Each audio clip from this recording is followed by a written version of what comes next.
Hello and welcome to Firearm Freedom. This is going to be an update video that I think maybe needed to happen for a very long time. So many of you may be familiar, many of you may even have found my channel off of one of the first videos that I have ever made. That was 8 things not to do in a gun shop. And actually that is now my most viewed video on my entire channel. In fact, it almost triples every view count on all of my highest viewed videos. We are now over 200,000 views.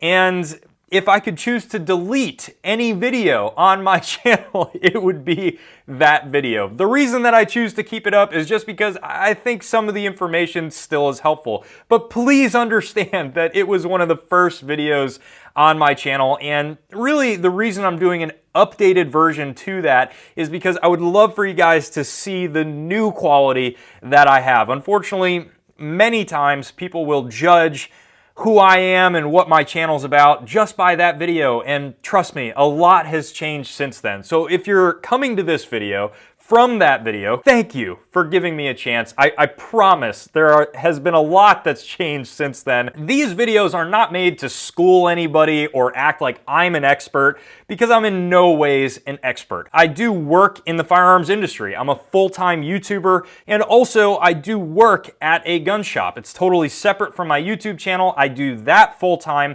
I'm a sales lead there behind the gun counter, and I've been working at that particular shop for a little over 3 years. Before that shop, it was Gander Mountain, which is actually no longer in business, and that's where I learned and saw a lot of other different things that employees a lot of the time do wrong. So without any other further ado, we are going to get started with the number one thing that you should not do in a gun shop. Probably the most cringe-worthy thing of that first video was me drawing a pistol out of my sweatpants and the holster was coming out, whole big thing. But the point still stands. You really should not draw your concealed carry firearm in a gun shop. Now, many people may not know this, and many people may be on terms with the employees at that particular shop. They might come in a ton, and every shop is going to have a different way of doing this. Now, the main reason why you don't want to draw your concealed carry firearm is a lot of the time it's going to be loaded, and really whenever you're drawing a firearm that's loaded, that's not in a range setting, it can kind of be some issues. And this is where I have actually seen in gun shops negligent discharges happen, is because somebody is handing over or handing a loaded firearm over the counter. So accidents can happen, and it's just not something you want to get into. So the easiest way to get around this is to just simply go into the gun shop beforehand. And if you are carrying, just let them know, hey, I have my concealed carry pistol on me, and that particular gun shop is just going to let you know how to handle it. That shop may even tell you to just keep your finger off the trigger and slowly hand them the firearm, so that way they can just clear it on the gun line. Some shops, like the shop that I work at, will just simply have you go out to your vehicle and clear it in your vehicle, or we actually have an indoor range, and we'll just head into the indoor range so that you can clear it in a safe environment. And then we head over to the gun line, no problems at all. And that is the easiest way that nobody is put in an unsafe position by handling a loaded firearm. Please don't get offended if you say that your firearm is unloaded, but it still is holstered, and the employees at the shop still tell you to head outside or go through the clearing procedure. Trust me, we understand that this is kind of annoying sometimes, even if you did clear it. But coming from our perspective, that we have heard, I know I have personally heard at least 100 times in the past year that a firearm is unloaded when in reality it is not, and it has not been cleared, and there is still either ammunition in the magazine or there is still a live round in the chamber. I've even been handed a gun that's just parts, and the slide was together, and there was actually a loaded round in the slide, the complete slide, which obviously could have caused some issues, and I was told the gun was unloaded by the customer. That is the number one thing you should not do in a gun shop, is unholster your current concealed carry firearm. One of the second things that you should not do in a gun shop, and this is also going along the lines of just safe firearm handling, is keeping an eye on where you point the muzzle. An easiest way to remember to do this is act like there's a laser beam coming out the end of that barrel. And whatever that laser beam goes across, it's gonna destroy. In many gun shops, they're actually gonna have targets on the back wall behind the salesperson that you can actually get a sight picture at. General rule of thumb is to either point it at the ground away from anybody or just point it in a direction behind the counter. Now, obviously that salesperson should step out of the way so that way you have a clear sight picture and you can test your sights. But the only thing you really don't want to do is get the gun and you want to test the sights, so you turn around and you point in a direction in the store where hopefully nobody's standing. So again, it's just polite not to point the muzzle out on anything that you don't want to destroy. And like everything else, if you are unsure where to point the gun, before you pick it up, just ask the salesperson, hey, I want to test out the sights, or I want to test out the trigger. Where should I be pointing this if you're really that unsure? Now, the third thing that we can talk about in this list is interrupting a current sale that's going on between a customer and a salesperson. Many guys misunderstood this.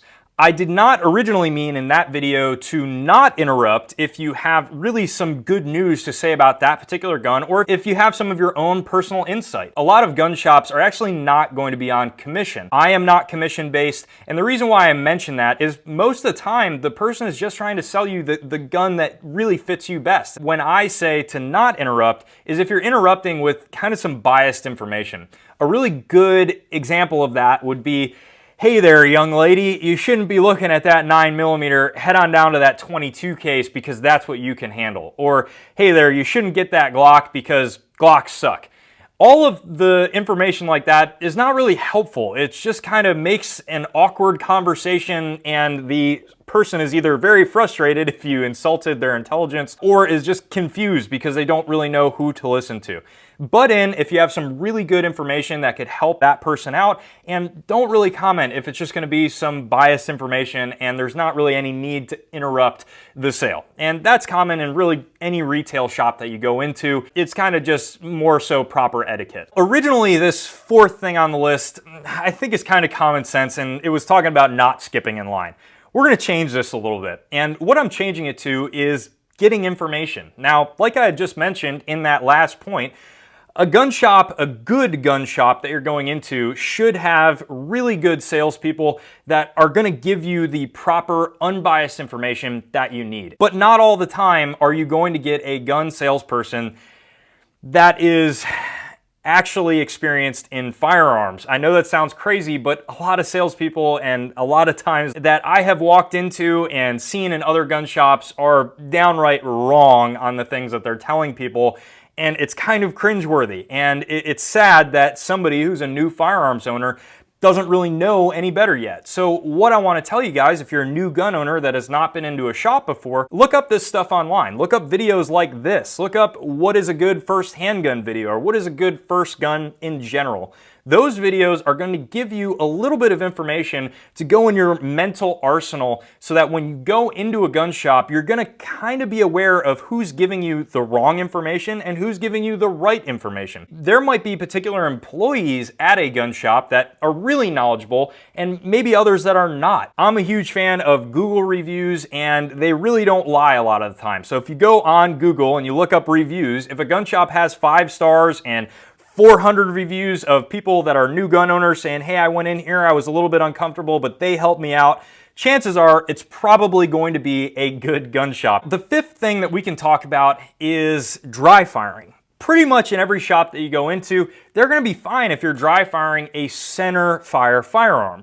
If it is a rim fire, like a 22 long rifle or a 22 Magnum, it's actually not really proper etiquette to dry fire those rim fire firearms. And the only reason is because instead of the firing pin going into thin air, it's actually striking against the breech of the firearm. And 1 or 2 times of this is absolutely not going to break the gun. On a new rimfire gun, doing this over and over again and having multiple customers look at the gun, you actually can damage it over time. So it's important to really just ask first. Some shops are a little bit crazy in the fact that they will not let you dry fire anything, or they have trigger locks in the guns, and other shops like the one that I work at really don't care too much. Now the sixth thing is walking away with a firearm, and to some of you that may sound really confusing. But I actually see this a lot in people that may not even live here in the US, but are just visiting and want to check out a gun shop.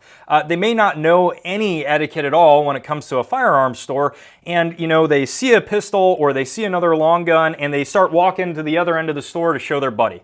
Totally get this, you're really excited about being in a shop, but just keep kind of common courtesy in mind. A lot of the times this is the same in any retail store. If you're looking at a product and you start walking towards the front of the building, some may think you're trying to take that product, especially if you're putting a handgun like in your pocket and going to walk across the store to show your buddy the new handgun that you're taking a look at. The biggest reason why that makes me a little bit uneasy is just simply because it's a lot harder to keep track of where that muzzle's going if you are a beginning shooter. So a lot of the times people will turn around, go to find their buddy, and it happens a lot with handguns, and the muzzle's kind of flying all over the place. A lot of the time, shops will have used gun sections that really the long guns are right out on the floor for you to take a look at. And if that's the case, normally it's just fine to walk it 20 or 30 feet over to see your buddy, no issues at all. But if you're actually taking something out of the counter, out from behind the counter, that is when you really don't want to take it and walk away, because obviously it was sealed behind a counter. Now, the 7th topic on the list can get a little bit dicey, and this kind of goes into the 8th topic as well, and that's giving legal advice.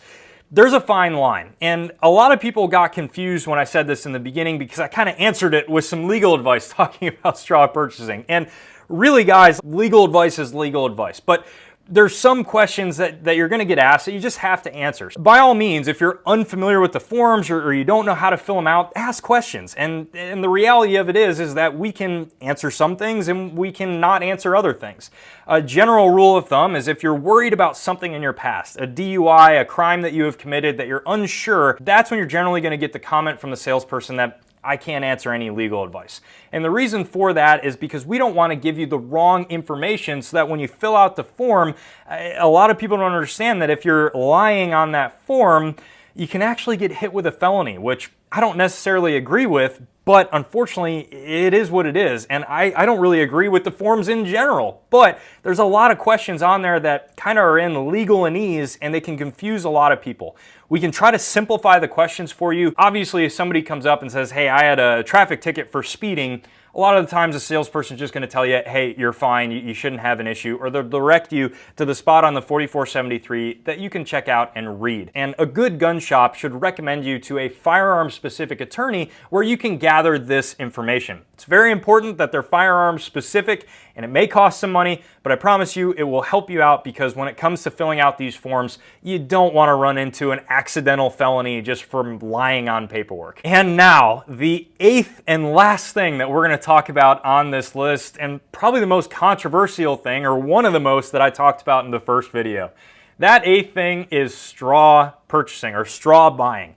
I was incorrect on this, and the reason why it's incorrect and the reason why I'm not going to go too in-depth with it today is straw purchasing is really different with whatever state that you're in. Federally, if you read the 4473, my understanding of it is that you can gift a firearm to another individual as long as they can legally own firearms. But where I was confused is that really in every state, they're going to kind of have a different account for straw purchasing. And federally, what straw purchasing generally means is if you're purchasing the firearm for somebody else that cannot legally own firearms. In a state like New York, or even here in Pennsylvania, you can purchase and gift long guns, but when it comes to handguns, you actually can only gift handguns to a certain amount of blood-related relatives or your spouse. That's obviously different from what federally is the case. Go ahead and look in your state in regards to where you can gift a firearm and where you can't. As a general rule of thumb, don't buy a gun for anybody who cannot legally own a firearm. Should be a no-brainer, but a lot of the time people don't understand that. That's pretty much going to wrap this video up, guys. I hope you guys enjoyed this video and share it around as well, because I think it can help a lot of new people out. Head down to that description and check out the first link and figure out how you can support what I do here on the Firearm Freedom channel. While you're down there, check out links to the Firearm Freedom Facebook, Twitter, and Instagram account. We do daily posts on all 3 of those, and if you enjoy the videos that are coming out here on the Firearm Freedom YouTube channel, go ahead and hit that subscribe button and ring that bell so you don't miss out on any of the content that I post here every single month. Thank you guys for watching, and as always, stay tuned for more great videos to come soon.